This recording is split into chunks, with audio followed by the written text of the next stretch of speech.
اللہ تبارک و تعالیٰ نے ہمارے محبوب کریم علیہ السلام کو دنیا میں بھیجا تو فرمایا یا ایھا الناس قد جاءکم برہان من ربکم، اے لوگو تمہارے پاس تمہارے رب کی دلیل آ گئی ہے۔ اللہ تبارک و تعالیٰ نے محبوب پاک علیہ السلام کو سراپا دلیل بنا کے بھیجا۔ باقی انبیاء کرام علیہم السلام کے پاس بھی اپنی نبوت کے دلائل کے طور پر بے شمار معجزات تھے، اور حضور کریم علیہ السلام کے تو پورے وجود کو ہی اللہ نے معجزہ بنایا ہے۔ اور نبی پاک صلی اللہ تعالیٰ علیہ وآلہ وسلم کی نبوت کی دلیلیں، حضور کے رسالت کے مستحکم دلائل جگہ جگہ آپ کو ملیں گے۔ سب سے پہلی چیز تو یہ سمجھنے والی ہے کہ نبی پاک علیہ السلام نے جس چیز کو سب سے پہلے اپنی نبوت کی دلیل کے طور پر بیان فرمایا وہ حضور کا کردار ہے، سیرت ہے، عمل ہے، حضور کا لوگوں کے ساتھ رویہ ہے۔ نبی پاک علیہ السلام کی تبلیغ کے 3 دور ہیں۔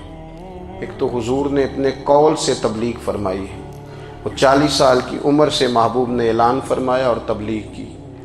اور ایک نبی پاک صلی اللہ تعالیٰ علیہ وسلم بالواسطہ حضور کی تبلیغ ہے جو آج تک جاری ہے۔ امت کے علماء، مشائخ، مبلغین حضور کے دین کو آگے پھیلا رہے ہیں، تو دراصل یہ بھی تبلیغ رسول پاک علیہ السلام ہی کی تبلیغ۔ اور ایک حضور کی تبلیغ کا دور ہے، حضور کی پیدائش سے لے کر ولادت مبارکہ سے لے کر حضور علیہ السلام کے اعلان نبوت تک۔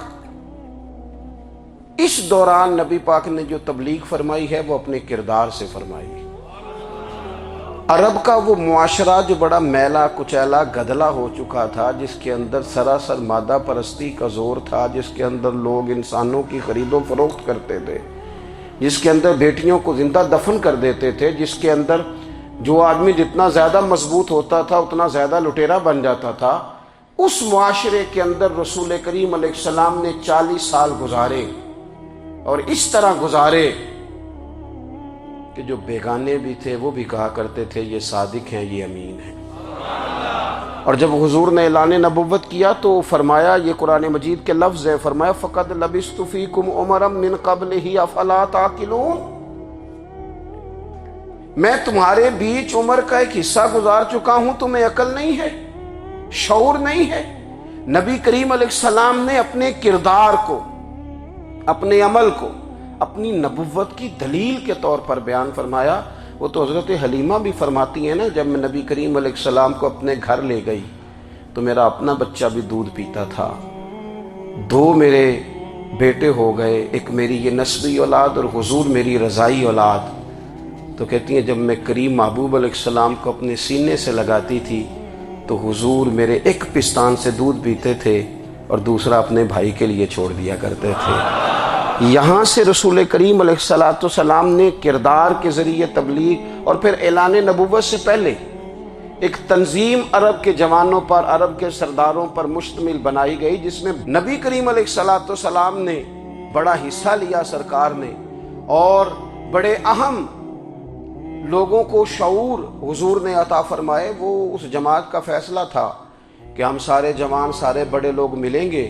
یہ حضور کے اعلان نبوت سے پہلے کی بات ہے، ہم بڑے لوگ ملیں گے، کسی بڑے کو کسی چھوٹے پر ظلم نہیں کرنے دیں گے، کسی آدمی کو کسی غریب کا حق نہیں کھانے دیں گے۔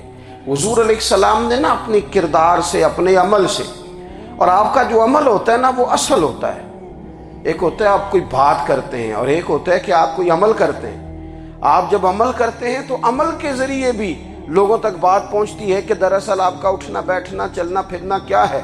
میرے رسول کریم علیہ السلام کا اٹھنا بھی ایک نبی کا، بیٹھنا بھی ایک نبی کا، بات کرنا بھی ایک نبی کا، معاملات زندگی کرنا بھی ایک نبی کا، لین دین کرنا بھی ایک نبی کا۔ ایک شخص کہتے ہیں میں نے اعلان نبوت سے پہلے حضور علیہ السلام سے کوئی چیز خریدی تھی، اور میں نے عرض کیا تھا آپ یہاں تشریف رکھیں، میں پیسے لے کے آتا ہوں۔ میں 3 دن کے بعد آیا۔ دیکھو یہ بات کرنی کتنی آسان ہے، بولنی کتنی آسان ہے، پر 3 دن یہاں میرے بھائی کو، کسی شخص کو 2 گھنٹے انتظار کرنا پڑ جائے تو لوگ کہتے ہیں الانتظار اشد من القتل، یہ تو قتل سے زیادہ تکلیف والا معاملہ ہے، منتظر رہنا کسی کا۔ کہتے 3 دن کے بعد میں آیا تو میرے رسول کریم وہیں تشریف فرمایا، بس اتنا فرمایا یار تم نے مجھے بڑی تکلیف میں ڈال دیا، 3 دن ہو گئے یہاں رکے ہوئے۔ تو حضور نے اپنے کردار کو، اپنے عمل کو، اپنے معاملات کو سب سے پہلے اپنی نبوت کی دلیل کے طور پر پیش کیا۔ کسی نے کیا خوب کہا تھا کہ جو تیری جان کے دشمن ہیں وہ بھی کہتے ہیں، وہ جو تیری جان کے دشمن ہیں، بظاہر تو آئے ہیں نا ہجرت کی رات جان لینے، لیکن امانتیں حضور کے گھر میں رکھی ہوئی ہیں، امانتیں کاشانہ نور پہ پڑی ہیں۔ وہ جو تیری جان کے دشمن ہیں وہ بھی کہتے ہیں کہ امین تو ہے اور صداقت کی آبرو تو ہے، امین بھی تو ہے، صداقت کی آبرو تو ہے۔ تو پہلے کردار۔ پھر دوسری بات، اللہ تعالیٰ نے اپنے محبوب علیہ السلام کو اپنا مطلق نائب بنا کر، اپنا محبوب اعظم بنا کر، ویسے ہی سارے انسانوں کے بارے میں کہا وَإِذْ قَالَ رَبُّكَ لِلْمَلَائِكَةِ إِنِّي جَاعِلٌ فِي الْأَرْضِ خَلِيفَةً، میں زمین میں اپنا نائب بنانے والا ہوں۔ لیکن حضور علیہ السلام تو محبوب ہے نا، حضور کی نیابت تو محبوبیت کے درجے پر فائز ہے۔ تو رسول پاک کو رب کریم نے اس طرح کا بنا کے بھیجا کہ حضرت عبداللہ ابن رواحہ رضی اللہ تعالیٰ عنہ بیان فرماتے ہیں کہ اگر حضور کوئی معجزہ نہ بھی دکھاتے، نبی کریم علیہ السلام سے کوئی اعجاز لوگ نہ بھی دیکھتے، تو محبوب کا تو چہرہ ہی اس طرح کا تھا، لوگوں نے دیکھتے جانا تھا اور کلمہ پڑھتے جانا تھا۔ لیکن باوجود اس کے میرے رسول پاک کا اعجاز یہ ہے، کمال یہ ہے کہ حضور کبھی اشارہ کر دیں تو چاند 2 ٹکڑے ہو جائے، کبھی دعا مانگ دیں تو ڈوبا ہوا سورج واپس آ جائے، کبھی محبوب گزرنے لگیں تو پتھر آپ پر سلام پڑے، کبھی حضور پہاڑ پر چڑھ جائیں تو پہاڑ وجد میں آ کر جھومنے لگے، محبوب کا کبھی نماز پڑھاتے ارادہ بن جائے تو اللہ تعالیٰ قبلے کا رخ ہی تبدیل فرما دے۔ کیا خوبصورت سوچ ہے اور کیا نظریہ دیتے ہیں بریلی کے امام۔ فرماتے ہیں اجابت کا جوڑا عنایت کا صحرا، دلہن بن کے نکلی دعائے محمد، اور اجابت نے جھک کر گلے سے لگایا بڑی ناز سے جب دعائے محمد۔ دیکھو خدا کی رضا چاہتے ہیں دو عالم، خدا چاہتا ہے رضائے محمد صلی اللہ تعالی علیہ وسلم۔ اور ایک مقام پہ فرماتے ہیں نائب دست قدرت پہ لاکھوں سلام، نائب دست قدرت پہ لاکھوں سلام۔ تو اللہ تعالیٰ نے نبی پاک صلی اللہ تعالی علیہ وسلم کو جو اعجاز۔ پھر ایک اور بات، وہ بھی تو جواب میں تمہارے ماں باپ کو دے گا نا، تو فی نفس ہی یہ تم نے خود ظلم کیا ہے اپنے ماں باپ پر۔ کیوں تم نے ایسا لہجہ اختیار کیا کہ جس سے سامنے والے کی انا جاگ جائے اور وہ تمہارے مقابلے میں آ کر کے کھڑا ہو جائے؟ کیوں تم نے اس طرح کے انداز اختیار کیے کہ جس سے سامنے والا بھی سارے پنجے کھڑے کر کے باہر نکل آئے اور کہے آ جاؤ پھر میں بھی میدان میں حاضر ہوں؟ رسول کریم کی فصاحت، بلاغت دیکھیں نا، حضور 2-4 جملوں میں ساری بات سمجھا جاتے ہیں۔ ایک حدیث پاک اگر ہماری سمجھ میں آ جائے، ایک روایت، نبی پاک صلی اللہ تعالی علیہ وسلم نے فرمایا خوبصورت مسلمان وہ ہے جو بے مقصد باتوں کو چھوڑ دے۔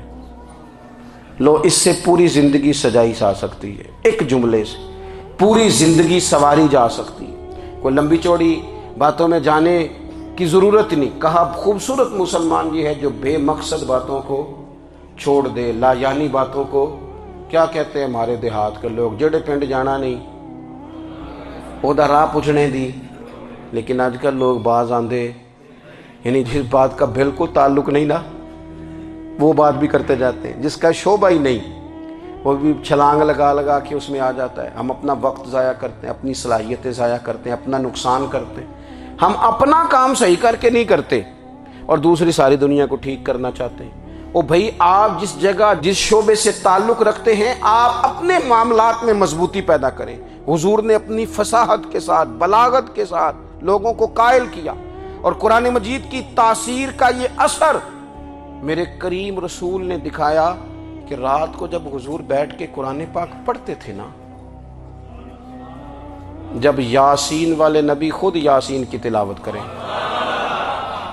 جب طٰہٰ والے محبوب خود طٰہٰ کی تلاوت کریں، غور کرو نا، جب مدثر والے محبوب خود ان جملوں کو ادا کریں، یعنی جن کے بارے میں آیت آئی ہے، جب وہی یہ آیت پڑھیں کہ انا آتیناک الکوثر، یعنی جن کا ذکر ہو رہا ہے، جب وہ یہ بات کریں کہ یا ایھا النبی انا ارسلناک شاہدا ومبشرا ونذیرا لتؤمنوا باللہ ورسولہ وتعزروہ وتوقروہ وتسبحوہ بکرۃ واصیلا، جن کے بارے میں آیت آئی ہے، جب وہ یہ کہہ رہے ہوں کہ ورفعنا لک ذکرک، جب وہ کہہ رہے ہوں والضحیٰ واللیل اذا سجا، ذرا اس کیفیت کو دیکھیں جب محبوب خود پڑھ رہے ہوں، اور جو حضور پر آئی ہیں اس کا ذائقہ، اس کا لطف، اس کا انداز بھلا کیا ہوگا۔ حضور جب رات کو پڑھتے تھے نا قرآن پاک، تو جو پکے کافر تھے نا، ابو جہل جیسے لوگ، وہ بھی جھاڑیوں میں چھپ چھپ کے مدینے والے کی تلاوت سنا کرتے تھے، حضور کی تلاوت سنا کرتے تھے۔ یہی بہتر ہے کہ پردوں میں وہ پردہ پوش رہے، وہ اگر پردے ہٹا دے تو کسے ہوش رہے۔ رسول کریم علیہ السلام کی تلاوت کا سننا، قریب جانا، یہ اعجاز ہے۔ حضرت فاروق اعظم کہتے ہیں میں طبیعت کا بڑا ڈاڈا تھا، مزاج کا بڑا سخت تھا، زندگی ہمیشہ ڈٹ کر گزاری، باتوں پر کھڑا رہنا آتا تھا، پر جب میری بہن نے مجھے چند آیتیں سنائی نا تو میں تڑپ ہی گیا۔ گھروں آیا سا مار مقامنے نو، ان مینو مار دے لے چلو، اوے متے عمر دی عمر برباد ہو جائے، جتھے عمر سوار دے لے چلو۔ یہ اعجاز ہے رسول کریم صلی اللہ تعالی علیہ وسلم پر نازل ہونے والی کتاب کا۔ پھر حضور نے خبریں دی، نبی پاک نے خبریں دی، حضور نے فرمایا روم فتح ہوگا، وہ ہوا۔ نبی کریم علیہ السلام نے فرمایا شام فتح ہوگا، تو شام فتح ہوا۔ فرمایا ایران فتح ہوگا، تو ایران فتح ہوا۔ سراقہ بن مالک کہتے ہیں ایک گاؤں پر بھی مسلمانوں کی حکومت نہیں تھی، ایک گاؤں پر۔ حضور مکہ مکرمہ سے نکل رہے تھے، مدینہ طیبہ تشریف لے جا رہے تھے، ابھی راستے میں تھے، میں 100 سرخ اونٹوں کے لالچ میں معاذ اللہ حضور کو گرفتار کرنے پہنچ گیا۔ محبوب نے حکم دیا، حضور کا معجزہ میں نے آنکھوں سے دیکھا، میرا گھوڑا زمین میں دھستا چلا گیا، میں نے معافی مانگی، حضور نے معاف کر دیا۔ میں نے سمجھا اچانک ہو گیا ہے۔ یہ منوانا بھی بڑا مشکل کام ہے۔ شجر و حجر پہچان گئے، انسان کی نظروں میں شاکی رہا۔ یہ کچھ ایسے لوگ ہیں جن کو منوانا توبہ توبہ، ماننے کو تیار نہیں، دیکھ دیکھ کے بھی ماننے کو تیار ہے نہیں، ماننے کو تیار ہی نہیں۔ کہتے ہیں کہ میں نے پھر چاہا آگے بڑھنا، تو پھر زمین کے اندر میرے گھوڑے کے پیر دھنسنے لگے، پھر معافی مانگی۔ کریم تیرے معاف کرنے کی ادا پہ بھی قربان جائیں۔ یہ نہیں فرمایا کہ تو بار بار یوں ہی کرتا ہے، فرمایا معافی مانگتا ہے، جا میں نے معاف کیا۔ کہتے ہیں 3 دفعہ میں آگے بڑھا، 3 دفعہ حضور نے معاف کیا، تو مسکرا کے فرمانے لگے تو یہاں مجھے گرفتار کرنے آیا ہے، وہ کیسر روم کا علاقہ فتح ہوگا۔ وہ کنگن جو پہنتا ہے نا ہاتھوں میں، بادشاہ کے کنگن معروف ہیں، وہ تیرے ہاتھوں میں آئیں گے۔ اللہ کرے آپ سمجھیں۔ یہ جو لوگ ڈری ڈری سہمی اور ہمارے بچے مایوسی کی معاذ اللہ باتیں کرتے ہیں، وہ دیکھیں حضور کس طرح کی گفتگو فرماتے ہیں۔ ابھی ایک گاؤں پر بھی اسلام کی حکومت نہیں، لیکن حضور کا خبر دینے کا انداز۔ کریم فرمانے لگے وہ کیسر روم کے جو کنگن ہوں گے وہ تیرے ہاتھوں میں آئیں گے۔ جناب سراقہ بن مالک فرماتے ہیں کہ میں مسلمان ہو گیا، حضور کا وصال ہو گیا، کنگن نہیں آئے۔ حضرت ابوبکر صدیق کا وصال ظاہری ہو گیا، کنگن نہیں آئے۔ جناب عمر کا دور آ گیا، سراقہ بوڑھے ہو گئے۔ کوئی بندہ پوچھتا نا کہ اب تو عمر ڈھل گئی ہے، زندگی کا پتہ نہیں، کہنے لگے نہیں میں نہیں جاتا، جب تک کنگن نہیں آتے اسرائیل کوئی نہیں آئیں گے، کیونکہ ساڈے نبی دی زبان ساڈے واسطے قرآن۔ جو دن کو کہہ دیا دن ہے تو دن نکل آیا، جو شب کو کہہ دیا شب ہے تو رات ہو کے رہی، اور خدا نے ان کی زبان کو وہ اختیار دیا، جو نکلی منہ سے ان کے وہ بات ہو کے رہی۔ اور فاضل بریلوی کا تو انداز ہی پھر انوکھا ہے نا، وہ تو کہتے ہیں وہ زبان جس کو سب کن کی کنجی کہیں، جس کو سب کن کی کنجی کہیں، اس کی نافذ حکومت پہ لاکھوں سلام۔ کہنے لگے نہیں آتے حضرت اسرائیل، فکر نہ کرو، بوڑھے ہو گئے تھے، نکلنا گھر سے بند کر دیا تھا۔ حضرت عمر کا دور تھا، کنگن آ گئے۔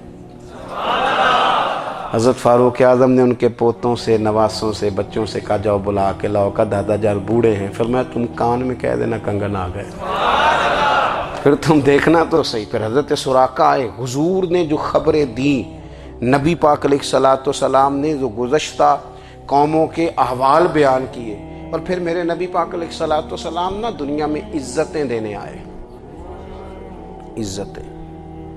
یہ مزاج ہمیں کم کرنا چاہیے، یہ جو ہم ساری زندگی اس کام میں لگا دیتے نا، کسی کو نیچا کیسے دکھانا ہے، یہ انداز حضور نے نہیں ہمیں دیا۔ اب دیکھو حضور تشریف لائے تو ہمیں پتہ چلا کہ حضرت یوسف جیسا سونا کوئی نہیں، حضور تشریف لائے تو ہمیں پتہ چلا کہ حضرت داؤد جیسی خوبصورت آواز کسی کی نہیں، حضور تشریف لائے تو ہمیں پتہ چلا کہ جناب عیسیٰ علیہ السلام کا فقر اختیاری کس طرح کا تھا، محبوب تشریف لائے تو ہمیں پتہ چلا کہ حضرت موسیٰ کا جلال کس طرح کا تھا۔ یہ تو حضور آئے تو نبی پاک علیہ السلام نے اس کی بھی عظمت بیان کی، اس کی بھی شان بیان کی۔ حضور نے بتایا کہ ابو بکر صدیق کی شان کیا ہے، فاروق اعظم کا مرتبہ کیا ہے، عثمان غنی کی حیا کیا ہے، مولا علی کی شجاعت کیا ہے، اہل بیت نبوت کی عظمت کیا ہے۔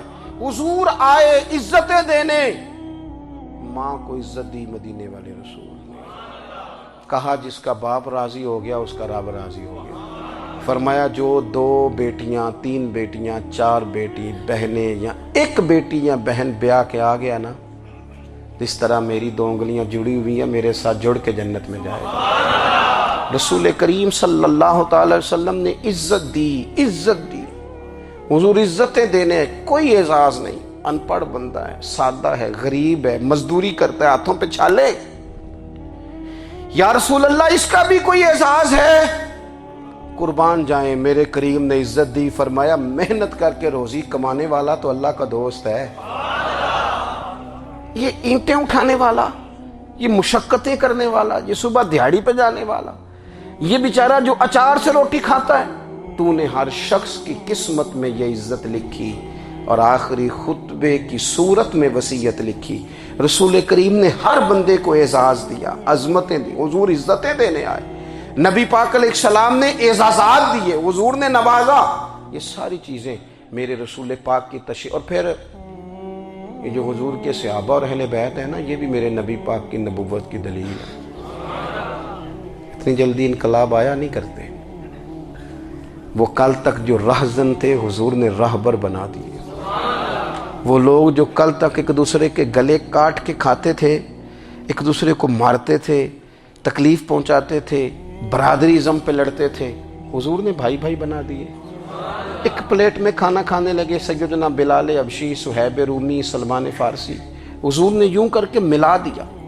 نبی کریم علیہ السلام نے تقسیمیں ختم کر دی دنیا میں۔ حضور کہ صحابہ نے اپنا کردار اس طرح کا دکھایا، اتنا بلند کیا، اور صحابہ کرام علیہم رضوان اس کو دیکھ کر اتنی بلندیوں پہ گئے کہ گواہیاں اللہ کا قرآن دیتا ہے۔ فرمایا محمد الرسول اللہ والذین معہ اشداء علی الکفار رحماء بینہم تراہم رکعا سجدا یبتغون فضلا من اللہ ورضوانا۔ فرمایا یہ جو میرے محبوب کے ساتھ والے ہیں کافروں پر سخت ہیں، آپس میں نرم دل ہیں، تم جب بھی انہیں دیکھو گے سجدے کرتے دیکھو گے، رکوع کرتے دیکھو گے، تم انہیں دیکھو گے اللہ کی رضا کے متلاشی ہیں۔ انہیں ساری مادہ پرستی سے نکال کر محبوب نے رب کی رضا کے رستے پہ ڈال دیا۔ میرے نبی کریم سید عالم صلی اللہ تعالی علیہ وسلم کی نبوت کے دلائل کے طور پر یہ ساری چیزیں آئیں۔ بس میں بات سمیٹنے لگا ہوں۔ حضور کا جو اخلاق ہے نا، وہ بھی نبی کریم علیہ الصلوۃ والسلام کی نبوت کی بہت بڑی دلیل ہے۔ وَإِنَّكَ لَعَلَىٰ خُلُقٍ عَظِيمٍ۔ محبوب ہم نے آپ کو نا خلق عظیم کا مالک بنایا ہے۔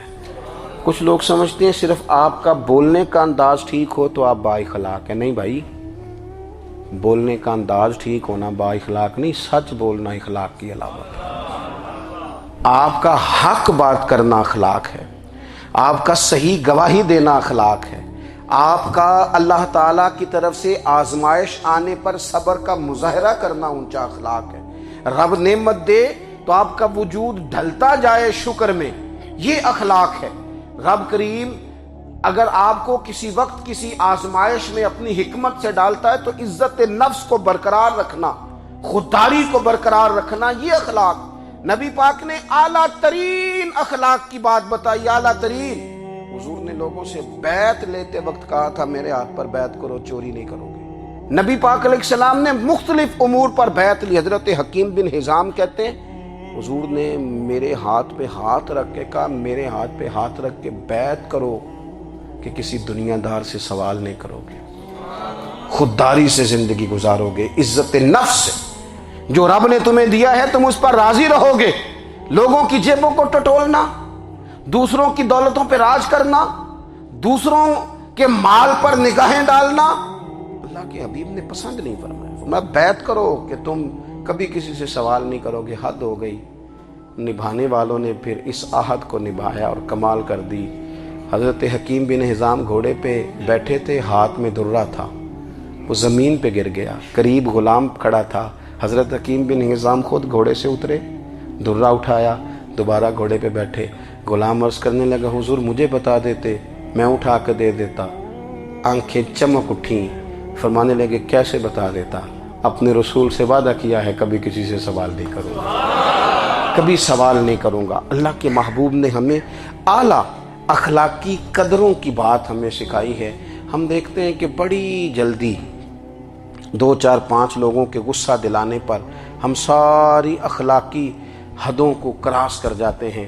دوستو ہمارا ایک ویژن ہونا چاہیے، ہمارے ذاتی رویے بڑے معتبر ہونے چاہیے، لین دین کے معاملات کے اندر مسلمانوں کو بڑا صاف ستھرا ہونا چاہیے۔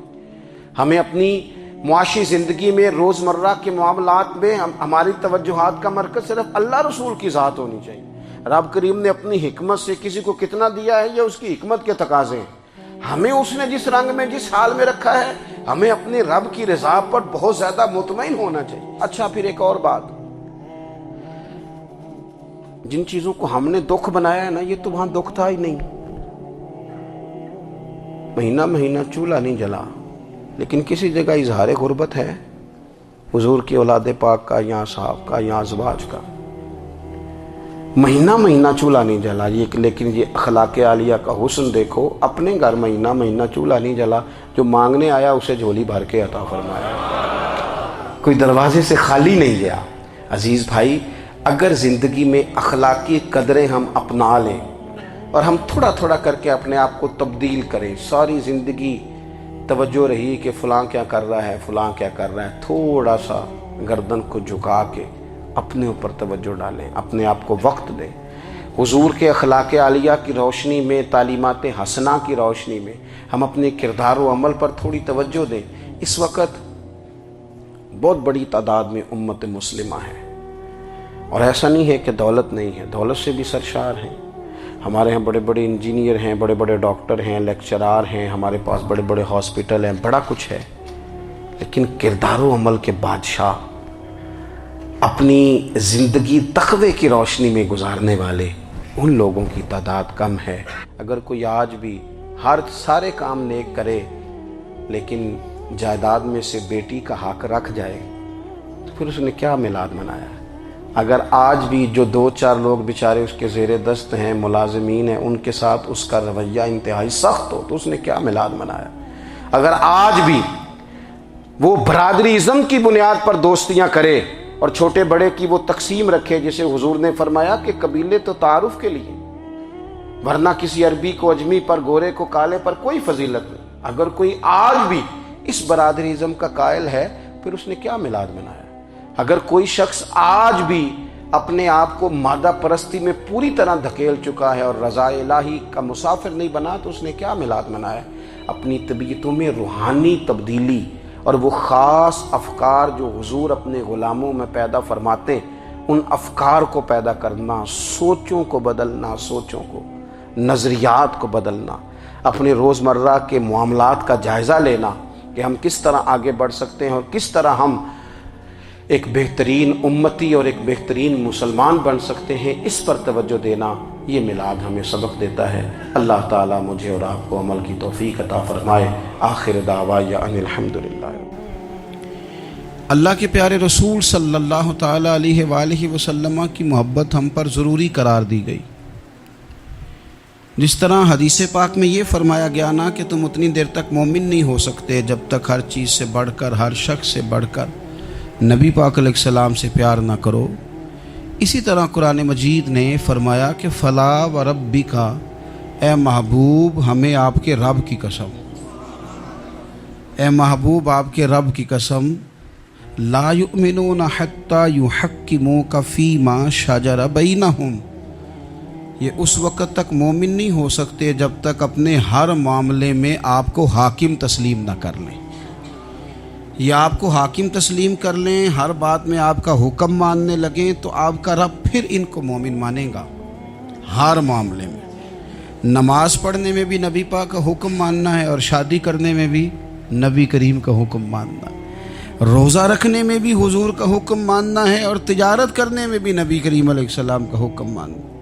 جس طرح ہم لوگوں نے نوافل پڑھنے میں، تلاوت کرنے میں رسول کریم علیہ السلام کی بات کو سننا ہے، اسی طرح ہم نے فیصلے کرنے میں، کچہری میں جانے میں، عدالت میں پہنچنے میں، وہاں بھی ہم نے نبی کریم صلی اللہ تعالیٰ علیہ وسلم کی بات پر ہی غور کرنا ہے، اور سرور کائنات علیہ السلام کو ہر معاملے میں از اول تاخیر اپنا حاکم تسلیم کرنا۔ جب ہم اس مفہوم کو سادہ لفظوں میں لیتے ہیں نا کہ ہر معاملے میں حضور سید عالم صلی اللہ علیہ وسلم کا قول فیصل ہوگا، تو پھر ہم کہتے ہیں کہ دنیا میں جب نظام مصطفیٰ نافذ ہو پھر حضور کا قول فیصل ہے۔ یعنی جس طرح حضور کی بات مسجد کے ممبر سے مانی جا رہی ہے، اسی طرح پارلیمنٹ میں بھی اسی طرح حضور کی بات کو تسلیم کیا۔ جس طرح نبی پاک علیہ الصلاۃ والسلام کی بات کا نفاذ ہم نماز روزے کے معاملے میں غور سے سنتے ہیں، مسئلہ پوچھتے ہیں، باریک ہو کے چلتے ہیں، اسی طرح جب جج فیصلہ کرے تو پھر بھی اس نے رسول اللہ صلی اللہ علیہ وسلم کے دین کو ہی دیکھنا ہے۔ نظام مصطفیٰ صلی اللہ علیہ وسلم جب نافذ ہوگا، دنیا میں حضور کا قانون جب نافذ ہوگا، تو پھر ٹھنڈی ہوا چلے گی۔ مسلمانوں کا یہ مسئلہ ہے کہ یہ نبی پاک سے پیار تو کرتے ہیں اور الحمدللہ بڑا کرتے ہیں، لیکن یہ پیار کو جہتوں اور سمتوں میں قید کرتے ہیں۔ یعنی مسجد میں آ کے درود شریف پڑھتے وقت اگر حضور کے غلام ہوتے ہیں تو فیصلہ کرتے وقت اور اپنے حق میں فیصلہ سنتے وقت، اس وقت بھی ہمیں نبی پاک کا ہی غلام ہونا چاہیے۔ ہمیں ووٹ لیتے وقت بھی حضور کے غلام، اور ووٹ دیتے وقت بھی نبی پاک صلی اللہ علیہ وسلم کے غلام۔ جب تک نظام نافذ نہیں ہوتا، نظام، یورپ کو آپ کی نماز سے تکلیف ہی کوئی نہیں تو نماز پڑھنے کے لیے مسجدیں بنانے کی اجازت دیتے ہیں، قرآن پاک جتنا مرضی آپ وہاں پڑھیں وہ اجازت دیتے ہیں، آپ زکاتیں دیں جتنی مرضی، وہاں سے لوگ چندے اکٹھے کر کے یہاں نہیں لے آتے، کریں جو مرضی۔ ان کو آپ کی نہ نماز سے پریشانی ہے، نہ مسئلہ زکوٰۃ سے پریشانی ہے، نہ صوم و صلات سے مسئلہ ہے۔ ان کو تو مسئلہ یہ ہے کہ کچہری میں کہیں نبی پاک کا دین نہ آ جائے، ان کو تو مسئلہ یہ ہے کہ کہیں پارلیمنٹ میں حضور کا دین نہ آ جائے۔ دو قومی نظریے کیا ہیں اور نظریہ پاکستان کیا ہے جس کی بنیاد پر پاکستان بنا؟ بڑے ٹھنڈے دل سے میری بات کو سمجھیے گا۔ پاکستان اگر اچھی سڑکوں کے لیے، ترقی کرنے کے لیے بنا تھا تو یہ ترقی ہندوستان میں رہ کے بھی ہو سکتی تھی۔ انڈیا والے کہتے ہیں کہ ہم نے ترقی نہیں کرنی، کچی سڑکوں پہ چلنا ہے، ہم نے ٹیکنالوجی نہیں بنی، یہ کام وہاں بھی ہو سکتا تھا۔ اگر آپ یہ کہیں کہ پاکستان جمہوریت کی مضبوطی کے لیے بنایا تھا کہ ڈکٹیٹر کوئی نہیں آئے گا، صرف جمہوری قوتیں کام کریں گی، تو جمہوریت میں تو انڈیا بظاہر آگے نکل گیا ہے، ان کی جمہوریت تو زیادہ اچھی نظر آتی ہے، کبھی ڈکٹیٹر نہیں آیا۔ آپ نے پاکستان کیوں بنایا؟ اگر آپ نے یہی کام کرنے تھے، فحاشی اور یانی اور جو مرضی جس کے من میں آئے کرے، اور کوئی فرق نہ ہو یہاں کے اور وہاں کے کلچر میں، رشوت خوری، بھتہ خوری اور ناجائز فروشی، سارے کام اگر ہونے تھے تو یہ کام وہاں بھی ہوتے ہیں۔ پاکستان کیوں بنا؟ کیوں اتنی ساری 40,000 لوگوں نے اپنی جانوں کی قربانیاں دیں؟ دنیا کی سب سے بڑی ہجرت ہوئی ہے، سب سے بڑی، جب پاکستان بنا۔ یہ سب سے بڑی ہجرت تھی، اتنی بڑی ہجرت ہی کبھی نہیں ہوئی کیوں اتنا کچھ ہوا؟ وہ اس لیے ہوا کہ ہمیں بتایا گیا تھا کہ وہاں نہ سوشلزم، نہ وہاں خالی جمہوریت کا راگ الاپا جائے گا، بلکہ ایک بلند نعرہ لگایا گیا تھا۔ نعرہ کیا تھا؟ پاکستان کا مطلب کیا؟ پاکستان کا مطلب کیا؟ لا الہ الا اللہ محمد رسول اللہ صلی اللہ علیہ۔ یہ عنوان بنایا گیا۔ غریب آدمی کو بتایا گیا کہ جب پاکستان بنے گا تو وہاں حضور کا نظام نافذ ہوگا، جاگیردار کی اور غریب کی تفریق ختم ہوگی۔ جس طرح امیر کے بچے کو کالج میں داخلہ ملے گا، غریب کے بچے کو بھی ملے گا۔ وہاں بتایا گیا کہ لوگ وہاں ہر لحاظ سے اپنے آپ کو برابر سمجھیں گے۔ وہاں وہی بات ہوگی جو جناب صدیق اکبر کرتے تھے، وہاں وہی جملے دہرائے جائیں گے جو حضرت عمر فرماتے تھے، وہاں اسی طرح غریب پر سخاوت کی جائے گی، اسے دیا جائے گا جس طرح حضرت عثمان غنی کرتے تھے۔ وہاں اسی طرح فقر کا دور دورہ ہوگا، سادگی کا حسن ہوگا، اپنائیت کا نور ہوگا جو مولا علی شیر خدا نے عطا فرمایا تھا۔ اس سوچ کی بنیاد پر پاکستان بنایا گیا، اس سوچ کی بنیاد پر، اور اسی سوچ کو آگے لے کر کے جایا گیا۔ کوئی سیاسی پارٹی اب یہ بات نہیں کرتی۔ دو قومی نظریے کا معنی یہ تھا کہ ہندو الگ قوم ہے، مسلمان ایک الگ قوم ہے، ان کا رہنا سہنا، اٹھنا بیٹھنا، کھانا پینا الگ ہے، ہمارا اٹھنا بیٹھنا، کھانا پینا، سارے معاملات الگ ہیں، تہذیب و تمدن الگ ہے، لہذا ہمیں الگ سے خطہ چاہیے جہاں ہم اسلامی نظریات کے مطابق آزاد ہو کے اپنا وقت گزار سکیں۔ اس دو قومی نظریے کی بنیاد پر، دو قومی پہلے تو علامہ اقبال اس کے قائل نہیں تھے۔ علامہ اقبال کا پہلے خیال یہ تھا کہ سارے جہاں سے اچھا ہندوستان ہمارا، یہ اقبال نے لکھا تھا۔ پھر اقبال کہتے ہیں میری سوچ بدلی، اور پھر میں نے کہا کہ نہیں، خطوں کے زور پہ نہیں، آپ رنگ نسل کے زور پہ نہیں، بلکہ کہنے لگے کہ اپنی ملت پر قیاس اقوام مغرب سے نہ کر، خاص ہے ترکیب میں قوم رسول ہاشم۔ آپ جو تقسیم کریں گے، یہ جو تقسیم ہوئی ہے نا عرب کی، یہ مذہب کی بنیاد پہ نہیں ہوئی، یہ تو ان کی ذاتی لڑائیاں تھیں، چھوٹا سا دبئی بن گیا، چھوٹا سا مسقط، چھوٹا سا ابو ظبی، یہ تو ان کی ذاتی لڑائیاں تھیں، قبیلوں کی لڑائیاں تھیں، جنگیں تھیں، چھوٹے چھوٹے ملک الگ سے تقسیم ہو گئے۔ یہ مذہب کی بنیاد پہ ایسا نہیں ہوا۔ دنیا میں جتنی ریاستیں ٹوٹ کر بڑی ریاستوں سے الگ ہوئیں تو اس میں یہ تھا کہ ہماری قوم الگ ہے، ہم سردار علیحدہ سے ہیں، اس لیے ہم علیحدگی پسند ہیں۔ دنیا کے اندر دو ہی وطن ہیں جو دین کے نام پہ بنے، دو ہی اسٹیٹ ہیں جو اسلام کے نام پر وجود میں آئیں، پہلی مدینہ منورہ ہے اور دوسری پاکستان ہے۔ خالص مذہب کے نام پر یہ دو ریاستیں وجود میں ہیں، ایک مدینہ طیبہ اور دوسرا پاکستان۔ پاکستان کا مطلب کیا؟ لا الہ الا اللہ محمد رسول اللہ صلی اللہ علیہ وسلم۔ اس بنیاد پر اس وطن کو، خطے کو حاصل کیا گیا، یہی نعرہ لگایا گیا، یہی نعرہ محمد علی جناح لگاتے تھے، یہی ڈاکٹر اقبال لگاتے تھے، یہی نعرہ چودھری رحمت علی لگاتے تھے، یہی وہ نعرہ تھا جس نعرے کو تحریک پاکستان کے قائدین نے آگے پہنچایا۔ اس زمانے میں جو رائٹر لکھتے تھے ان کی تحریریں آپ آج بھی نکال کے دیکھ لیں، وہ کہا کرتے تھے کہ پاکستان قائم ہوگا تو امیر غریب کی تفریق ختم ہوگی، پاکستان میں وہی نظام آئے گا جو نظام رسول پاک صلی اللہ علیہ وسلم لے کے آئے، قرآن کو نافذ کر دیا جائے گا۔ یہ اس زمانے کے لوگ لکھا کرتے تھے، بیان کرتے تھے، اسی کا ابلاغ ہوتا۔ پتہ نہیں پھر کس کی نظر لگی، کیا ہوا، اور تحریک پاکستان میں جذباتی طور پر علماء نے کردار ادا کیا۔ علماء نے، حضرت مولانا عبدالحامد بدایونی، حضرت مولانا سید نعیم الدین صاحب مراد آبادی، حضرت مولانا عبدالعلیم صاحب میرٹھی، اور ایک بڑا نام امیر ملت حضرت پیر سید جماعت علی شاہ صاحب محدث علی پوری، 100 سال سے زیادہ عمر کے بابا جی تحریک پاکستان کے لیے جلسے ہو رہے ہیں۔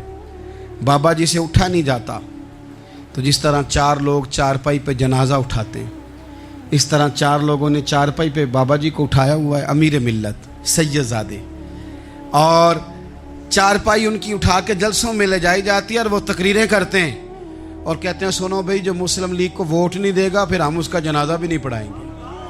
جو ووٹ نہیں دے گا ہم دفن بھی نہیں ہونے دیں گے اپنے قبرستانوں میں، جو ووٹ نہیں دے گا ہمارا مرید ہی نہیں۔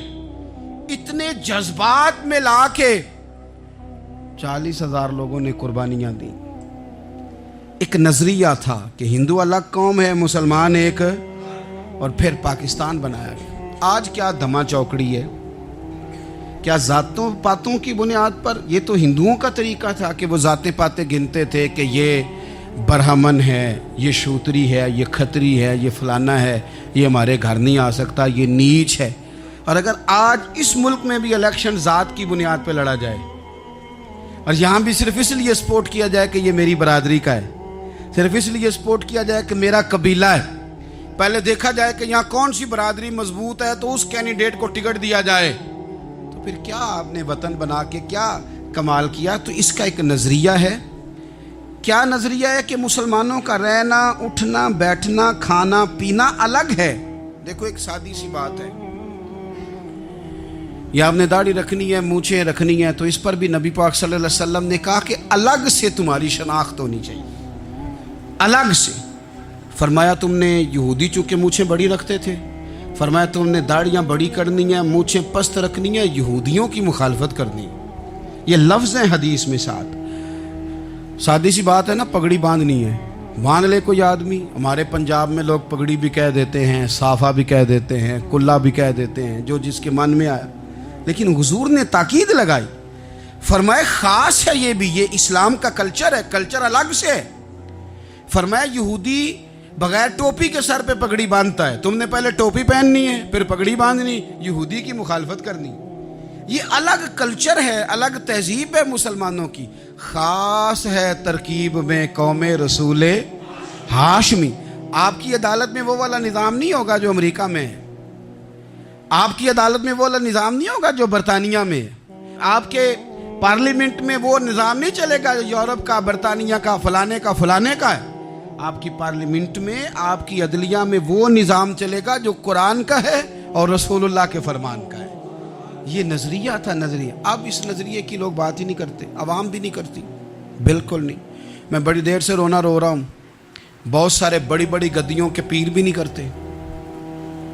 ان کو پتہ ہے کہ اگر نظام مصطفیٰ نافذ ہوتا ہے تو مجھے بھی بتانا پڑے گا کہ 80 مربع کہاں سے آئے، مجھے بھی بتانا پڑے گا کہ یہ جو میں 1.25 کروڑ کی کار میں گاڑی میں گھومتا ہوں تو یہ کہاں سے آئی، حساب دینا پڑے گا۔ اور پھر جب پاکستان بن گیا، قربانیوں کے بعد بنا، آپ نے ناراض نہیں ہونا، میرا مہاجر فیملی سے تعلق ہے، جو عزیز رشتہ دار قریبی یہاں رہتے تھے نا، مقامی، وہ تو مہاجروں میں رشتہ داری نہیں کرتے تھے۔ صحیح کہہ رہا ہوں؟ کہتے مہاجر ہے، اچھا جی غیر مسلم ہے، جگہ نہیں دیتے تھے رہنے کو۔ میں کیسے آپ کو بات بتاؤں؟ پھر اس چھوٹی چھوٹی غلطیوں کو لوگوں نے ووٹ بنا کے بڑی بڑی قتل و غارت نہیں کی اس ملک میں۔ اتنا بڑا تکلیف والا منظر تھا۔ میرے دادا جی کی فیملی ساری پاکستان آئی تھی، دادی کی نہیں آئی تھی۔ 97 میں میری دادی کا انتقال ہوا، وہ آخری دن تک رویا کرتی تھی، کہتی پتر پتہ نہیں میرے پرا ہیں ان کے فوت ہو گئے، پتہ نہیں میرا کوئی چچا ہے کہ سارے چلے گئے۔ کس لیے آپ نے، اگر یہی دھما چوکڑی سیاست کی کرنی تھی، ذات پات آپ نے رکھنی تھی، تو وہاں کوئی دکھ تھا؟ یہ تماشے تو وہاں بھی ہو رہے، وہ آخری دن تک رویا کرتی تھی۔ اب تو خیر آنکھیں بڑی جدید ان کا آپریشن ہوتا ہے، تو ایک زمانے میں آنکھوں کا آپریشن ہوتا تھا، ڈاکٹر کہتے تھے لائٹ بند رکھو، سبز رنگ کی پٹی باندھو، 4 گھنٹے کے بعد دارو ڈالنا ہے آنکھ میں، ڈراپس ڈالنے۔ میں 4 گھنٹے کے بعد ان کی آنکھوں میں ڈراپس ڈالنے جاتا تھا تو کبھی کبھی مجھے بٹھا لیتی تھیں، تو کہتی تھیں کہ پتہ نہیں کوئی بچا ہے کہ نہیں بچا، پتہ نہیں اب کوئی ہے کہ نہیں، پتہ نہیں کوئی ان میں سے ہوگا کہ نہیں۔ پتر میں تینوں دساں ساڈے پنڈ کس طرح دا ہوندا سی، میں تمہیں بتاؤں فلانی چیز۔ پھر جنہاں نے اعلان کیا تھا کہ ملک بن گیا، کہتی تھی ہم نے بڑا کہا اپنے رشتہ داروں سے کہ چلیں، پر وہ کہتے تھے یہ تو تھوڑے دنوں کی بات ہے، سب نے واپس آ جانا ہے۔ میں نے 2 دفعہ یہ ماحول دیکھا ہے، اٹاری اسٹیشن پہ، واگا بارڈر پہ، ایئرپورٹوں پہ، ایک بھائی ادھر ہے ایک ادھر ہے، اس طرح تڑپ کے روتے ہیں جب لوگ انڈیا پاکستان آتے جاتے ہیں۔ کیوں آپ نے یہ سارا کچھ کیا؟ صرف ایک نعرہ تھا کہ پاکستان کا مطلب کیا؟ لا الہ الا اللہ محمد الرسول اللہ۔ صرف ایک نعرہ تھا کہ یہاں ہم حضور کا دین لے کے آئیں گے، وہ دین تم لائے نہیں۔ انہیں نوابوں، وڈیروں، چودھریوں کے ذمے تم نے کام لگا دیا، اپنے ملک میں حضور کے نظام کے لیے جد و جہد کریں۔ یہ بنا ہی نبی پاک کے نظام کے لیے، اس کا کوئی دوسرا حل ہو سکتا؟ کوئی حل نہیں، یہ حضور کے نظام کے لیے بنا ہے۔ 2-3 باتیں آپ کی خدمت میں عرض کرنی ہیں جو آپ نے زیادہ غور سے سننی۔ سب سے پہلے تو پاکستان بدلنے کے لیے ضروری ہے کہ نظام مصطفیٰ کے لیے جد و جہد کی جائے، فکر حسینی اپنائی جائے، اور وقت کے ہر یزید کو للکارا جائے، اور للکار کر کے نظام کے لیے کوشش کی جائے کہ نظام مصطفیٰ اس ملک میں نافذ ہو۔ اس جد و جہد کو آگے بڑھایا جائے، وہی جد و جہد جو ہمارے بزرگوں کا قافلہ صدر الافاضل سید نعیم الدین مراد آبادی سے لے کر علامہ شاہ احمد نورانی صدیقی تک، اور آج کے اس دور کے اکابرین تک جو جد و جہد کرتا آیا ہے، اس جد و جہد کو اپنایا جائے۔ ہمارے منہ سے یہ لفظ نکلیں کہ ہمیں صرف مسجد میں دین نہیں چاہیے، کچہری میں بھی چاہیے۔ دیکھیں نا، کچہری میں دین نافذ ہو تو کس طرح ہوتا ہے۔ تراویح بڑی سونی حضرت ابی بن کعب پڑھایا کرتے تھے، قرآن بڑا سونا پڑھتے، تو حضرت عمر نے کہا یہ تراویحیں پڑھائے گی۔ اب چونکہ قرآن اچھا پڑھتے تھے، اچھا سمجھتے تھے، تو حضرت عمر نے فرمایا چونکہ قرآن اچھا پڑھتے ہیں لہذا چیف جسٹس بھی انہی کو بنانا ہے، جن کو سمجھ ہو قرآن کیا کہتا ہے فلاں چیز کے بارے میں۔ انسان زندگی میں جب جد و جہد کرتا ہے، کوشش کرتا ہے، وہ بہت سارے دنیاوی اسباب اختیار کرتا ہے، جتنی عقل اللہ نے دی ہوتی ہے اس عقل کا بھی وہ استعمال کرتا ہے، کوشش کرتا ہے کہ کچھ اچیو کر سکے زندگی میں، کچھ مقاصد کا حصول اسے میسر آئے۔ عزیز بھائیوں، ایک بات اپنے ذہن میں اچھی طرح بٹھا لیں اور لکھ لیں کہ زندگی میں جو کسی بندے کو کامیابی حاصل ہوتی ہے وہ رب تعالیٰ کی مدد سے حاصل ہوتی ہے۔ اگر رب تعالیٰ مددگار ہو تو پھر کوئی چیز بھی رستے میں رکاوٹ نہیں بنتی، اور اگر مالک کریم کو منظور نہ ہو تو انسان بہترین سیاستدان ہو، اچھا ایڈمنسٹریٹر ہو، اس کا ذہن بڑی وسعت رکھتا ہو، بڑی اچھی پلاننگ کرنا جانتا ہو، سارا کچھ ہو تو بندہ ناکام ہو جاتا ہے۔ مسلمانوں کو جتنی کامیابیاں ملیں ان کا پس منظر صرف اتنا تھا کہ اللہ تبارک و تعالیٰ نے اپنے بندوں کی مدد فرمائی، اور اب تعالیٰ نے قرآن مجید میں اس حقیقت کا بیان کیا، فرمایا بل اللہ مولاکم، فرمایا بلکہ اللہ تمہارا مولا ہے، وَهُوَ خَيْرُ النَّاصِرِينَ، اور وہ بہترین مددگار ہے۔ وہ جو رب تمہارا مولا ہے وہ بہترین مددگار ہے، اور اگر وہ مدد کرے تمہاری، سورہ آل عمران میں آگے جا کے ارشاد فرمایا اگر اللہ مدد کرے تو پھر تم پر کوئی غالب نہیں آ سکتا، اور اگر وہ تمہاری مدد چھوڑ دے تو پھر کوئی تمہاری مدد کر سکتا؟ کوئی مدد نہیں کر سکتا۔ بدر کی جنگ بھی اور فتح مکہ بھی رمضان المبارک میں ہوا ہے۔ میں دونوں پر غور کر رہا تھا تو ایک نیا مضمون میرے ذہن میں آنے لگا۔ بدر کی جو جنگ ہے اس میں بھی ایک عجیب انقلاب آیا ہے کہ 313 نے 1000 سے مقابلہ کیا، اور جن 1000 سے مقابلہ کیا وہ اسلحے سے لیس تھے، اور یہ جو 313 ہیں ان کے پاس 6 زرہیں، 8 تلواریں، چند گھوڑے، لیکن اللہ نے کامیابی دی تو خود رب نے بیان کیا کس طرح دی، فرمایا وَلَقَدْ نَصَرَكُمُ اللَّهُ بِبَدْرٍ وَأَنْتُمْ أَذِلَّةٌ۔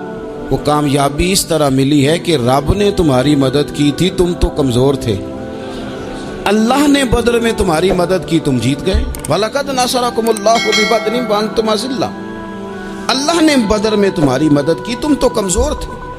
پھر فتح مکہ نصیب ہوئی تو اس میں بھی بہترین منصوبہ بندی نبی پاک علیہ السلام نے فرمائی، بہترین حکمت عملی حضور نے اپنائی، لیکن ہمیں جو اللہ رسول نے بات سمجھائی وہ کیا ہے؟ اذا جاء نصر اللہ والفتح، فرمایا جب اللہ کی مدد آئی اور فتح نصیب ہو گئی۔ یہ اللہ نے مدد فرمائی تمہاری، یہاں بھی فتح مکہ بھی اللہ کی مدد سے، جنگ بدر بھی اللہ کی مدد سے۔ وہ جو مدد ہے اللہ تعالیٰ کی، جب وہ ہم یہ کرتے ہیں کہ ہم اپنی ساری زندگی سیاست کی نظر کر دیں، ہماری سیاست صرف ملک میں نہیں ہوتی، ہماری سیاست خاندان میں بھی ہوتی ہے، ہم گھر کے اندر بھی سیاست کرتے ہیں، ہم کسی خاص طریقے سے لوگوں کو اپنے پیچھے چلانا چاہتے ہیں، ہم ایک خاص اسلوب اختیار کرتے ہیں کہ لوگ ہمارے پیچھے چلیں۔ اس کا نقصان ہمیں یہ ہوتا ہے کہ سیاست جو ہوتی ہے یہ شطرنج کے ہیر پھیر کی طرح ہوتی ہے، تو اس کے راز بڑی جلدی کھلنے لگ جاتے ہیں، پتہ چل جاتا ہے کہ بندہ مخلص نہیں تھا، سیاست کر رہا تھا، طریقے سلیقے سے اس نے جوڑ کے رکھا ہوا تھا۔ ہم ہر جگہ سیاست کے بل بوتے پر چیزوں کو لے کے چلنا چاہتے ہیں، سیاستیں ناکام ہو جاتی ہیں، سیانے لوگ فیل ہو جاتے ہیں، بچتا صرف وہی ہے جس کے پیچھے رب تعالیٰ کی مدد شامل حال ہوتی ہے۔ اپنی زندگی کے اندر ہم جو کچھ بھی کر رہے ہیں، جس شعبے سے بھی ہمارا تعلق ہے، آج ہم نے اس بات پہ غور کرنا ہے کہ پہلے تو یہ غور کر لیں کہ جو کام ہم کر رہے ہیں کیا وہ کام ایسا ہے کہ اس میں اللہ کی مدد ہمیں ملے گی؟ اگر آپ کوئی معاذ اللہ ناجائز کام کر رہے ہیں، فعل حرام کا ارتکاب کر رہے ہیں، تو اس میں تو مدد الہی آئے گی نہیں۔ پہلے تو یہ دیکھیں جو کر رہے ہیں وہ کام مدد الہی والا ہے، اور اگر اللہ تعالیٰ کی مدد والا وہ کام ہے پھر اس پر غور کریں کہ کیا ہم نے مالک سے مدد کا سوال کیا ہے، ہمیں مدد میسر آ رہی ہے۔ وہ میں نے بزرگوں سے ایک بات سنی تھی، وہ بڑی یاد رہ گئی۔ وہ فرمایا کرتے تھے قابلیت بھی بڑی چیز ہے لیکن قبولیت سب سے بڑی چیز ہے۔ قابل ہونا بھی بڑی بات ہے لیکن زیادہ بڑی بات یہ ہے کہ اس کی بارگاہ میں قبول بھی ہے کہ نہیں۔ اپنی زندگی میں اللہ کی مدد کی طرف بڑھیں، مالک کی مدد کا حصول اختیار کرنے کی کوشش کریں، اللہ کے ساتھ اپنے آپ کو جوڑیں۔ اگر اللہ کی مدد نصیب ہو، یہ جو ہم جتنا ڈرتے رہتے ہیں، سہمے رہتے ہیں، پریشان رہتے ہیں کوئی کیا کر دے گا، ہمارے ہاں نا ہر شعبے میں معاذ اللہ ایک مافیا ہے، الا ماشاء اللہ۔ وہ مافیا کہتا ہے میرے ساتھ ملو گے تو میں چلنے دوں گا ورنہ میں نہیں چلنے دوں گا، مارکیٹ میں آ ہی نہیں سکتا فلانا بندہ کیونکہ یہاں ہمارا قبضہ ہے۔ اور میرے بھائی پھر بہت سارے لوگ جن کی نیتیں اور ارادے بڑے اچھے ہوتے ہیں شروع میں، وہ بھی اس مافیا کا شکار ہو جاتے ہیں اور ان کے رنگ میں رنگ جاتے ہیں۔ یاد رکھنا، کسی شخص کی بلیک میلنگ کا کبھی شکار نہ ہونا، کبھی کسی کی میٹھی اور مسجع مکفہ باتوں کا شکار نہ ہونا۔ کوئی کیا کر سکتا ہے اگر اللہ مددگار ہو تو؟ جس کو رب کریم اٹھانا چاہے اسے کوئی گرا سکتا ہے؟ ہم یہ ڈرے سہمے پریشان فیصلہ کرنے کی طاقت نہیں، مجھے چلنا چاہیے کہ نہیں، اٹھنا چاہیے کہ نہیں، کرنا چاہیے، اٹھ باندھ کمر کیوں ڈرتا ہے؟ پھر دیکھ خدا کیا کرتا ہے۔ حضرت عبداللہ ابن عباس فرماتے ہیں میرے نبی پاک علیہ السلام نے میری تربیت فرمائی، حضور نے میری تربیت فرمائی، اور محبوب پاک علیہ السلام نے فرمایا عبداللہ یاد رکھنا، یہ نوجوان دوست میری بات لکھ لیں، پریشان لوگ میری بات لکھ لیں، جن کے پاس قوت فیصلہ نہیں وہ اس بات کو لکھ لیں۔ حضرت عبداللہ ابن عباس فرماتے ہیں میرے نبی پاک علیہ السلام نے مجھ سے فرمایا تھا عبداللہ سن، اگر ساری دنیا مل کے تیرا کوئی نفع کرنا چاہے کر نہیں سکتی جب تک میرے رب کی رضا نہ ہو، اور فرمایا ساری دنیا مل کے تیرا کچھ بگاڑنا چاہے تو عبداللہ بگاڑ نہیں سکتی جب تک رب کریم کی حکمت کا تقاضا نہ ہو۔ لوگوں سے ڈرنا، لوگوں کی طرف دیکھنا، ماحول دیکھ کے اپنے راہ کا تعین کرنا، ہر بندے کے خیالات کے مطابق ڈھلنے کی کوشش کرنا، فلانا نہ ناراض ہو جائے، فلانا نہ ناراض ہو جائے، وہ جس نے ہونا ہو جائے، بس رب رسول ناراض نہ ہو۔ اپنی زندگی میں اپنے مالک کو مولا جان کے، بل اللہ مولاکم، اللہ تمہارا مولا ہے، وَهُوَ خَيْرُ النَّاصِرِينَ، وہ بہترین مددگار ہے۔ توجہ جب بھی کریں رب کی جانب کریں، اپنے دل کا قبلہ درست رکھیں، سوچوں کے زاویے سیدھے رکھیں۔ میرے بھائی مالک جب بندوبست کر دے نا، جب مالک بندوبست کرتے پھر ایسا بندوبست کرتا ہے کہ لوگوں کے پاس نا چارہ نہیں رہتا۔ حضرت مریم رضی اللہ تعالی عنہا پاک باز تھیں، مسجد میں رہی تھیں، پر مالک کی حکمت کے تقاضے بڑے عجیب ہیں نا۔ پھر جناب مریم کو اللہ تعالیٰ نے بغیر شوہر کے اولاد عطا کر دی۔ یہ بات ہی ایسی تھی، وہ کسی نے کہا تھا کہ مخلوق تو فنکار ہے اس درجہ کے پل بھر میں سنگے در کعبہ سے بھی اصنام تراشے، تم کون ہو کیا چیز ہے داغے کبابی، لوگوں نے تو مریم پہ بھی الزام تراشے۔ تو لوگوں نے کہا کدھر سے لے آئی بچہ، تیرا باپ تو ایسا نہیں تھا، کہاں سے لے آئی؟ اللہ کرے میں آپ کو سمجھا سکوں، ذرا اپنے آپ کو وہاں کھڑا کریں کہ ایک پاک باز عورت، پاک باپ کی بیٹی، طیب ماں کی بیٹی، اور اللہ کے گھر میں پرورش پانے والی خاتون، ایک وہ وقت اور ایک یہ وقت کہ اس عورت کو کٹہرے میں کھڑا کر کے پوچھا جا رہا ہے کہ معاذ اللہ تیری گود میں بچہ جائز نہیں ہے، کہاں سے لائی ہے؟ اب خود سے صفائیاں بندہ کتنی کو دے، کتنی کو وضاحتیں کرے. اور میں نے تو اپنی زندگی میں دیکھا ہے زیادہ وضاحت دینے والے کو بھی لوگ جھوٹا سمجھنے لگ جاتے ہیں. زیادہ وضاحت دینے پر بھی لوگ کمزوری کا اظہار سمجھتے ہیں کہ کمزور پڑ گیا. آپ صلح کی کوشش کرتے ہیں، سامنے والا بزدل سمجھ لیتا ہے. زیادہ وضاحتیں بھی کمزور کر دیتی ہیں. اب حضرت مریم کو کٹہرے میں کھڑا کر کے کہا بچہ کس کا ہے؟ تو پھر خدا بندوبست جب کرے، اللہ جب مددگار ہو، تو پھر حضرت مریم کی گواہی درختوں سے نہیں دلوائی، اس نے پتوں سے نہیں دلوائی، پھر فرشتے نہیں بھیجے. حضرت مریم کہنے لگی مجھ سے نہ پوچھو، وہ جو پنگوڑے میں ہے اسی سے پوچھ لو، ان سے پوچھو نا، وہ کون ہے پوچھ لو، ان سے کر لو سوال. انہوں نے کہا پنگوڑے میں چند دنوں کا بچہ یہ جواب دے گا؟ مددگار تھا رب. ان کی برات کا اعلان کرنا تھا مالک نے، اور جب مالک اعلان کر دے، جب مالک تیری صفائی دینا چاہے، جب مالک تجھے دنیا کے سامنے نکھارنا چاہے، تو پنگوڑے میں لیٹے حضرت عیسیٰ بول کے کہنے لگے انی عبداللہ آتانی الکتاب، فرمایا میں اللہ کا بندہ ہوں، رب نے مجھے کتاب عطا کر کے نبی بنا کے دنیا میں بھیجا ہے. میں اللہ کا بندہ ہوں، کتاب لے کے آیا ہوں، نبی بن کے آیا ہوں. پھر پنگوڑے سے اعلان ہو گیا، پھر بچہ بول پڑا. اور یہ ایک دفعہ نہیں بات ہوئی، یہ بنی اسرائیل میں ایک جریج نام کے شخص بھی تھے جو نماز پڑھ رہے تھے. بعض نے لکھا ہے نفل نماز تھی، اماں نے پکارا تو آئے نہیں، تو ماں کے منہ سے نکل گیا تو اتنی دیر تک مرے گا نہیں جب تک کسی بے حیا عورت کا منہ نہ دیکھ لے.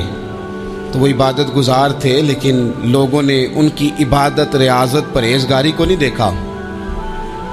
بس ایک عورت کو بھیج کے الزام لگوا دیا. وہ عورت آیا جایا کرتی تھی، اب آ جاتی ہیں عورتیں، مسئلہ پوچھنے کی نیت سے بھی آ جاتی ہیں. ماحول میں کچھ جگہ ایسی بھی ہیں جہاں عورتیں دم کرانے کے بہانے آ جاتی ہیں.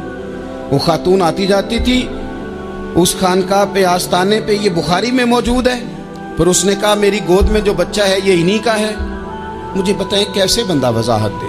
حالات خراب ہو گئے، لوگ کٹیا جلانے لگے، ماحول اور طرح کا بن گیا. میرے نبی پاک علیہ الصلوۃ والسلام فرماتے ہیں پھر اس رب کے بندے نے کہا مالک تو کریم ہے، تیری مشیت کا تقاضا آیا جو میری ماں نے جملے بولے تھے، پر اب میں وضاحت دینے کے قابل نہیں رہا، اب تو ہی کرم کرے گا تو دروازہ کھلے گا. تو وہ چند دنوں کا بچہ پنگوڑے میں بول کے کہنے لگا میں اس درویش کا نہیں، میں تو فلانے چرواہے کا بچہ ہوں، وہ جو بکریاں چراتا ہے. رب کی مدد کو پکاریں، اپنے ساتھ اپنے مالک کی مدد کو شامل کریں، تھوڑے رزق پر بھی گزارا اچھا ہونے لگ جائے گا. سارے لوگ آپ کو گرانے کی تدبیریں کر رہے ہوں گے اور مالک آپ کو عزتیں عطا فرما دے گا. اس کی بارگاہ سے حکمت کا تقاضا اور ہو جائے گا. ہم نے ساری زندگی لوگوں کو راضی کرنے میں گزار دی، ساری زندگی بڑھاپا آ گیا بچوں کو پالتے، اور بچوں نے آخری عمر میں کہہ دیا ابا اگر کوئی ڈھب کا کام کر لیتے تو آج ہمارے دن بھی پھر نہ جاتے. ساری زندگی گزار دی بہن بھائیوں کو راضی کرنے میں، ساری زندگی گزار دی ذمہ داریاں اٹھانے میں. ان کو 99 دفعہ دیا، ایک دفعہ نہیں دیا تو انہوں نے کہہ دیا تو نے تو کبھی دیا ہی نہیں، تو تھا ہی نہیں. ساری زندگی محلے داروں، علاقے والوں کو راضی کرنے میں گزار دی. اور میں نے ایسے لوگ بھی دیکھے دین کے لیے وقت گزارا، لیکن جب بڑھاپے میں دانت کام نہ کرتے تھے تو وقت کے مفتیوں کو بھی مسجدوں کی کمیٹیوں نے کہہ دیا اب آپ کی سمجھ نہیں آتی، ہم نے خطیب کو یور رکھنا ہے، نہ دیکھو دنیا کی طرف، دنیا رلا دیتی ہے، نہ راضی کرو بندوں کو، بندے تھکا دیتے ہیں، نہ پیچھے بھاگو ہر وقت دنیا داروں کے، یہ انسان کو کمزور کر دیتے ہیں. وہ تو کریم ہی بڑا ہے، 2 آنسو زمین پر بعد میں گرتے ہیں، بندے کے گناہ سارے پہلے معاف فرما دیتا ہے. اللہ کی مدد کا حصول، اپنے مالک کی مدد کی طرف بڑھنا.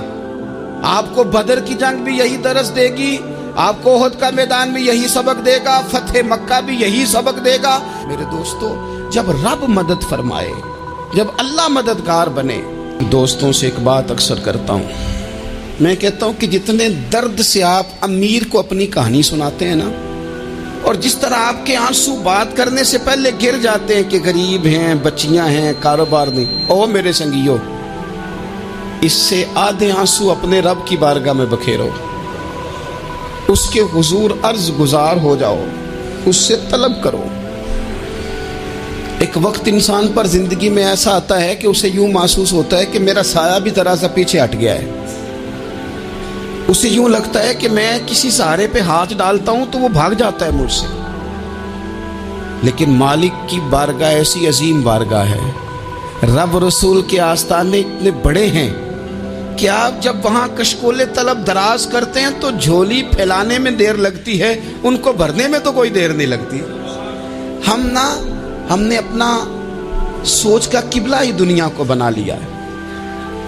یہ جو اللہ والوں کی مدد ہے یہ تو اللہ ہی کی مدد ہے، لیکن یہ جو سیٹھوں کی طرف توجہ کرنا، نوابوں کی طرف توجہ کرنا، دنیا داروں کی طرف توجہ کرنا اور اپنا مزاج اس طرح کا بنا لینا، یارو گردن کو جھکا دیتا ہے خیرات کا پتھر، جہاں میں مانگنے والوں کے سر کبھی اونچے نہیں ہوتے۔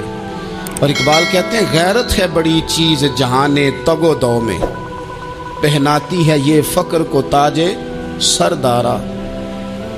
میں عرض کروں گا کہ اپنی آپ جب توجہ کا قبلہ اللہ رسول کو بنائیں گے تو رب فرماتے ہیں وَيَرْزُقْهُ مِنْ حَيْثُ لَا يَحْتَسِبُ، میں نہ تجھے وہاں سے رزق دوں گا جہاں سے کبھی تیرا گمان بھی نہیں کیا ہوگا، یہاں سے بھی مل سکتا ہے، تو نے سوچا بھی نہیں ہوگا۔ بخاری شریف میں حدیث ہے، حضرت جابر ابن عبداللہ فرماتے ہیں نبی پاک صلی اللہ علیہ وسلم نے 300 لوگوں کا ایک لشکر روانہ کیا کسی مہم کے لیے، کسی جہاد کے لیے۔ حضرت ابو عبیدہ بن جراح رضی اللہ تعالیٰ عنہ امیر لشکر تھے۔ فرماتے ہیں غربت اتنی زیادہ تھی، بھوک اتنی زیادہ تھی کہ ایک ایک کھجور دن میں ایک وقت کھانے کو ملتی تھی، اور کچھ دن ایسے آئے کہ اب کھجور بھی نہیں مل رہی۔ فرماتے ہیں اتنی زیادہ بھوک لگی مجاہدین کو 300 بندہ پتے کھا کے گزارا ہونے لگے، یہ بخاری میں موجود ہے۔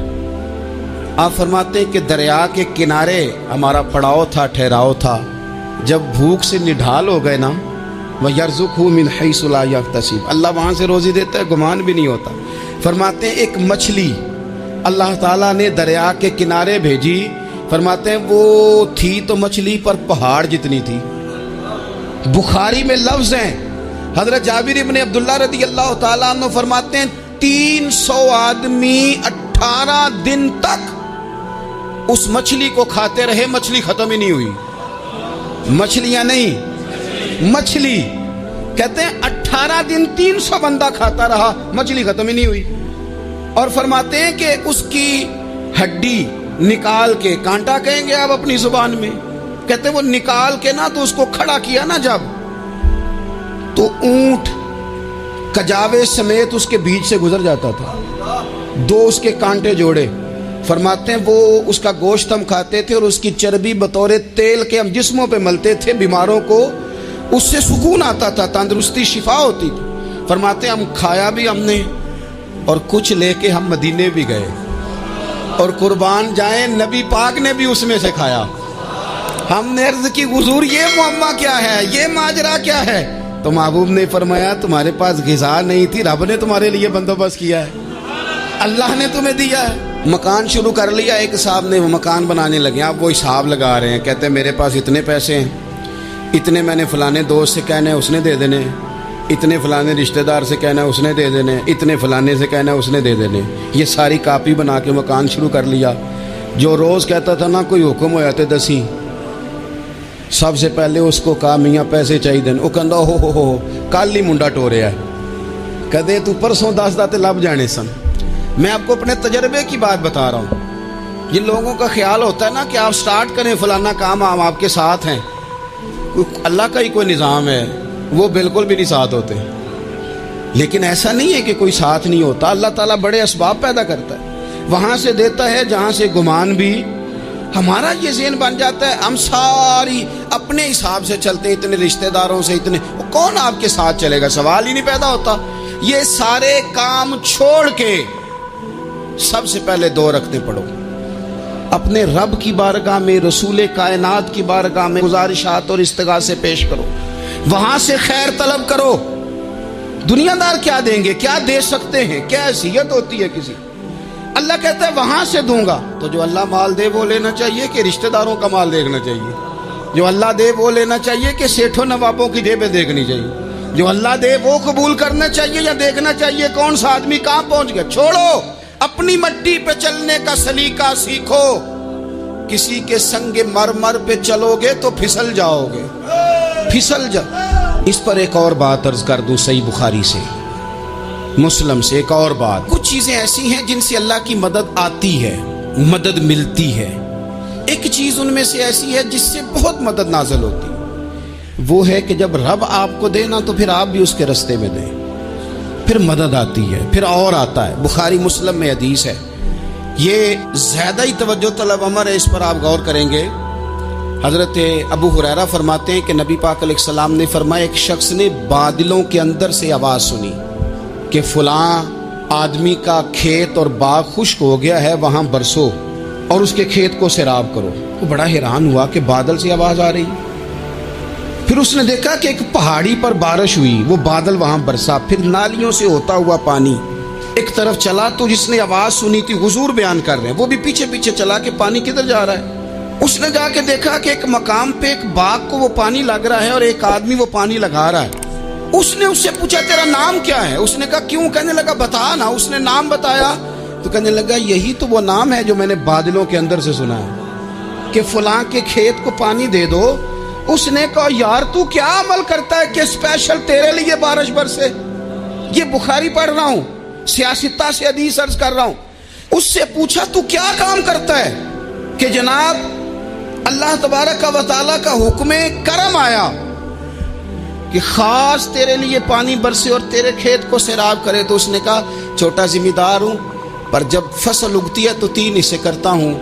ایک حصہ اپنے بال بچوں پہ، بہن بھائیوں پہ خرچ کرتا ہوں، ایک حصہ پورا، اور ایک حصہ دوبارہ کاشتکاری پہ لگاتا ہوں، اور تیسرا حصہ خالص میں نے مسکینوں، یتیموں اور غریبوں کے لیے رکھا ہوا ہے۔ وہ جو تیسرا حصہ، اللہ کرے آپ سمجھیں، وہ رب کے بندوں پہ تیسرا حصہ خرچ کرتا ہے نا، تو کریم مالک نے فرمایا جہاں سے غریب کا حصہ جاتا ہے وہ کھیت خشک نہیں رہنا چاہیے، وہ جہاں سے مسکین روٹی کھاتے ہیں وہ خشک نہ رہے، جہاں سے یتیموں کو کچھ آتا ہے کہیں اس کی فصل رہ نہ جائے۔ میں اور آپ بھی اگر اپنے مال میں مسکینوں، یتیموں، غریبوں کے حصے رکھ لیں گے تو فصلیں خشک نہیں رہیں گی، ان کے اندر تازگی آئے گی، نور آئے گا، کرم آئے گا، خاص کر خدا کی رحمت برسے گی۔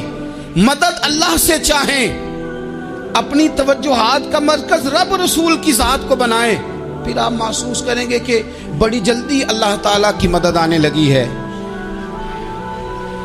کبھی آپ صرف کہہ دیں نا میرا رب میرے ساتھ ہے، اس لفظ میں اتنی طاقت ہے کہ دشمن ویسے زہر ہو جاتا ہے۔ زندگی میں کسی سے بھی لڑائی ہو، اچھی طرح سوچ لیں کہ اللہ اس طرف ہے یا اس طرف ہے۔ اگر آپ زیادتی پہ ہیں تو پھر رب مظلوم کی جانب ہے۔ اگر اللہ کی مدد آپ کے ساتھ ہے تو دنیا کی کوئی طاقت آپ کو گرا نہیں سکتی، اور اگر آپ مظلوم کے مقابلے میں ظالم بن کے آپ کھڑے ہو گئے ہیں اور آپ نے رویہ وہ اختیار کیا ہے کہ جس میں مدد نہیں آئے گی، تو پھر یاد رکھ لیں کہ آپ کوئی بھی ہیں، کہاں بھی ہیں، آپ کمزور ہیں۔ طاقتور تھے ابتدائے اسلام میں، ظاہری طاقت تھی کفار مکہ کے پاس، وہ ڈنڈوں سے مارتے تھے غریبوں کو، ان کے ہاتھوں میں ڈنڈے تھے، پر خدائی طاقت ان مظلوموں کے ساتھ تھی۔